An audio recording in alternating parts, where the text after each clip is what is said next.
తమిళనాడు రాజకీయాల్లో గత కొద్ది దశాబ్దాలుగా పాతుకుపోయిన ద్రావిడ పార్టీల కోటలను బద్దలు కొడుతూ విజయ్ నేతృత్వంలోని తమిళగళ వెంట్రి కళంగ అనూహ్య విజయాన్ని నమోదు చేయడం ఇప్పుడు దేశవ్యాప్తంగా చర్చనీయాంశంగా మారింది. అయితే ఈ గెలుపు వెనుక కేవలం విజయ్ చరిష్మా మాత్రమే కాకుండా పొరుగు రాష్ట్రం నుంచి ఒక బలమైన రాజకీయ వ్యూహకర్త అండదండలు ఉన్నాయనే వార్తలు రాజకీయ వర్గాల్లో ప్రకంపనలు సృష్టిస్తుంది. అదే మాజీ ముఖ్యమంత్రి వైఎస్ జగన్మోహన్ రెడ్డి వ్యూహం. విజయ్ రాజకీయ రంగం ప్రవేశం చేసినప్పటి నుండి ఆయన అడుగులు జగన్ గతంలో అనుసరించిన పంతంను పోలి ఉండడం ఈ అనుమానాలకు బలాన్ని చేకూరుస్తుంది. జగన్ తన రాజకీయ ప్రస్థానంలో ఏ విధంగా అయితే క్షేత్రస్థాయి కేడర్ను నిర్మించుకున్నారో అదే తరహాలో విజయ్ కూడా తన అభిమాన సంఘాలను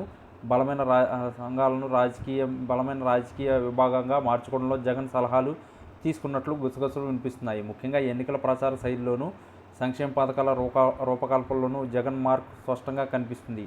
జగన్ గతంలో పాదయాత్ర ద్వారా ప్రజల్లోకి వెళ్ళి వారి కష్టాలను తెలుసుకున్న విధంగానే విజయ్ కూడా తన పార్టీ సిద్ధాంతాలను సామాన్య ప్రజలకు చేరువ చేయడానికి ఒక పక్కా ప్రణాళికను అమలు చేశారు. ద్రావిడ మున్నేటి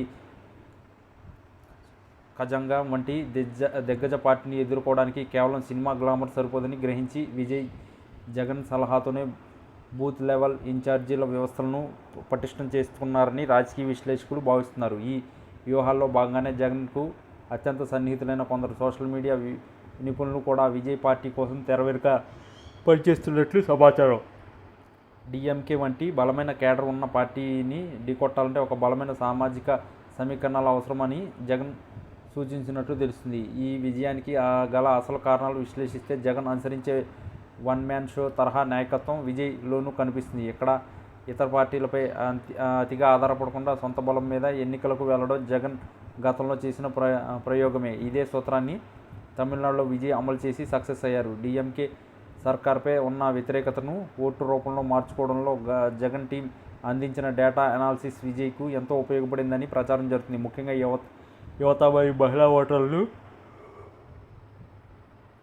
ఆకట్టుకోవడానికి జగన్ ప్రవేశపెట్టిన నవరత్నాలు వంటి పథకాలను పోలిన హామీలను విజయ్ తన మేనిఫెస్టోలో చేర్చడం ఒక మాస్టర్ ప్లాన్గా కనిపిస్తుంది. ఈ పరిణామాలు చూస్తుంటే రానున్న రోజుల్లో విజయ్ తన పరిపాలనలో కూడా జగన్ తరహా సంస్కరణలను ప్రవేశపెట్టే అవకాశం ఉంది. పొరుగు రాష్ట్రంలో ఉన్న ఒక సీనియర్ రాజకీయ నేత అనుభవాన్ని విజయ్ తన విజయానికి పెట్టుబడిగా మార్చుకున్నారనేది ఇప్పుడు బహిరంగ రహస్యంగా మారింది. ఒక నటుడిగా తనకున్న ఇమేజ్కు జగన్ రాజకీయ చాణక్యానికి జోడించడం వల్లే విజయ్ తక్కువ కాలంలోనే తమిళనాడు పీఠాన్ని దక్కించుకోగలిగారు. ఈ గెలుపు కేవలం విజయ్ది మాత్రమే కాదు, జగన్ వ్యూహానిది కూడా అని ఆయన అభిమానులు సంబరపడుతున్నారు. ప్రాంతీయ పార్టీల ఆధిపత్యం పెరగాలని కోరుకునే జగన్ అందుకే విజయ్కు తన వంతు సహకారం అందించినట్లు రాజకీయ వర్గాల్లో చర్చలు సాగుతుంది. ఈ క్రమంలోనే విజయం సాధించిన వెంటనే జగన్ హుటాహుటిన అభినందనలు తెలపడం కూడా ఈ బంధాన్ని ధృవీకరిస్తుంది.